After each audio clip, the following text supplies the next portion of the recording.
So it's official. We have Emanuel Navarrete taking on Eduardo Nunez for unification in the 130-pound division. And I honestly think that's trash. Know your fucking place, trash. But before I tell you why I think it's trash, let me give you some further details. It's looking like the unification will happen at the top of 2026, particularly March 7th, in the arena where the Phoenix Suns play, in the Mortgage Matchup Arena. And speaking of mortgage, I'm actually going to pick a winner, and you could bet your house on it. Hello guys, this is Rolly Romero. Yo, my name is Nonito Donaire. What's up guys, Designer's Eyes. We're here with Bob Santos Boxing. And I rock with Dr. Boxing Talk. I want to give a quick shout out to Dr. Boxing Talk. And I want to give a big shout out to Dr. Boxing Talk. Thank you for all the love, thank you for all the support. You're rocking with Dr. Boxing Talk. Get your daily news from my man right here, the best in the business. Let's get it, baby. All day, baby. Amen. Bam! If I tell you I'm good, probably you'll say I'm boasting. If I tell you I'm no good, you know one line. Yo, what's good, Boxing Talk family? Welcome back to your favorite boxing news channel, Dr. Boxing Talk. And you know we are here with the news, baby. That's why you appreciate it. So BTF rise up, Boxing Talk family.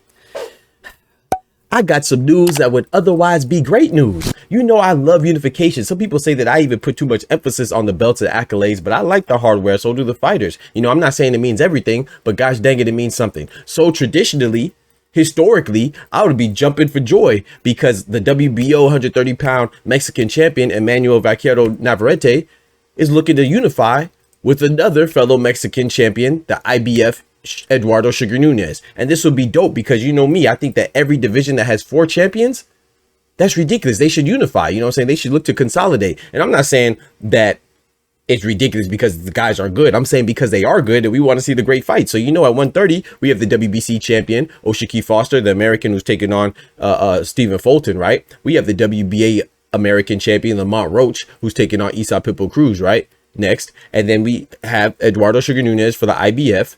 And then we also have Emanuel Navarrete for the WBO. So that's dope that we're getting 2 people to unify, right? But if you know Emanuel Navarrete's history recently, then you know that he's supposed to be fighting somebody else. And that'd be the Filipino contender, Charly Suarez. Because a lot of people think the King's Warrior was actually robbed and denied of his rightful place at the throne at the top of the division, right? He should be the champion for the WBO right now because of how the fight ended. And those of you that don't remember, let me jog your memory. There was a cut that was sustained on Emanuel Navarrete, you know what I'm saying? That was actually caused by Charly Suarez's fist. But it was initially called wrong, right? They thought it was a cut from something else, and the fight was subsequently stopped. But it was stopped for your listening pleasure. We are now on Spotify under Dr. Boxing Talk. The same thing on TikTok, Twitter, Instagram, Spotify, everything. Dr. Boxing Talk, man. Come rock with us. Yes, sir.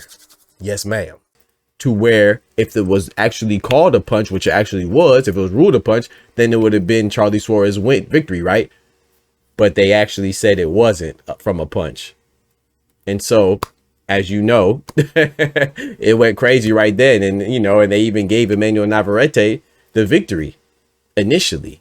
But then, you know, they did review it after Charly Suarez approached his legal team about it. And they actually filed a motion. And the ruling, it wasn't all great. It wasn't really great at all, but it was better than a loss, right? You know, because Charly Suarez was undefeated and he's still undefeated now because the result of those proceedings was that it was changed to a no contest. So that's why I say it's not really a victory, but it's better than having a loss that you didn't really deserve, especially for your first one. You know what I'm saying? So shout out to Charly Suarez. But I want to say this though, you know, even despite that, you know, the WBO and President Gustavo Oliveira, he ordered that there was going to be a rematch, but it seems like they reneged, right? Because now with this news, Charly Suarez has got pushed to the side, like this channel over here predicted would happen. You see what I'm saying? And the reason why I predicted that would happen, not just because boxing is crazy and it's the wild, wild west and people just do what they do for the monetary value and don't do right by the fighters.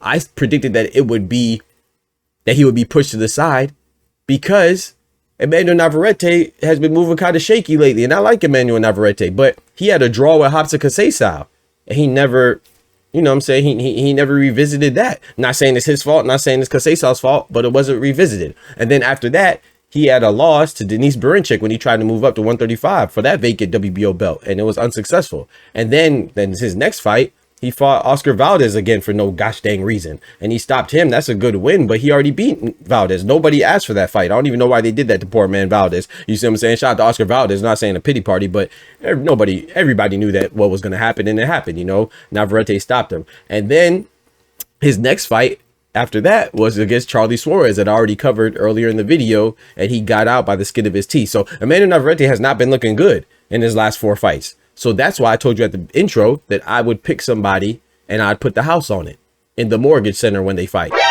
And that would be Eduardo Sugar Nunez. I'm not saying that Eduardo Sugar Nunez is the most proven, but I do like his fighting style.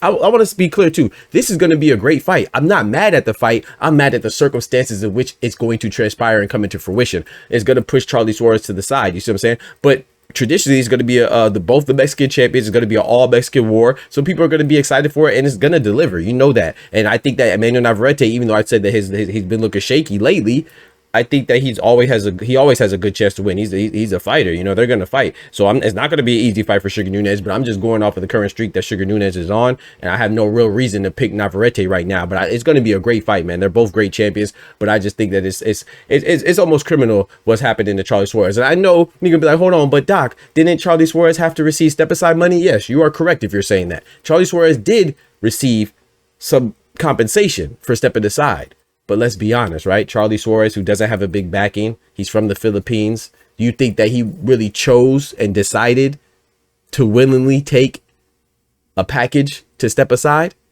Come on, man. Think about it.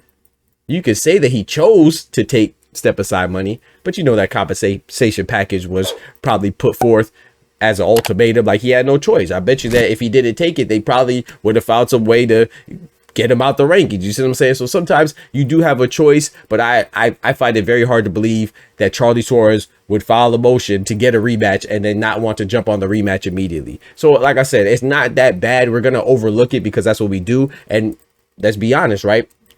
Nunez versus Navarrete, it has the potential to be even better than Suarez and Navarrete. You know, not just from a fight in the ring, but also from a revenue generation standpoint, and the fact that both of these fighters have a country, a big country behind them. That's a big country in boxing, right? A country that's big in boxing behind them. So it's going to galvanize the boxing community and fan base to be excited for this fight more so than a relatively unknown Charly Suarez and Navarrete would do. You know, Navarrete is known, but Charly Suarez is not really known like that. So, right, you know, it's just another fighter that's a victim of not having a big backing, you know, despite putting on a great performance. And I'm not sure that he would even be able to replicate that performance again, and that's why that sucks. But like I said, the positive side is that this fight is going to be great and it's for unification. The negative side is that it comes at the expense of Charly Suarez getting this opportunity that he definitely deserves. But I appreciate y'all rocking with me as always. Y'all let me know who y'all think is gonna win. I'm going with Sugar Nunez right now. That might just be how I'm feeling right now. You know, I might change it up later after I do a little bit more analysis and put forth my due diligence. But right now, as of today, as the fight is called and announced, I'm going with Eduardo Sugar Nunez. Shout out to y'all, man. Appreciate y'all rocking with me as always.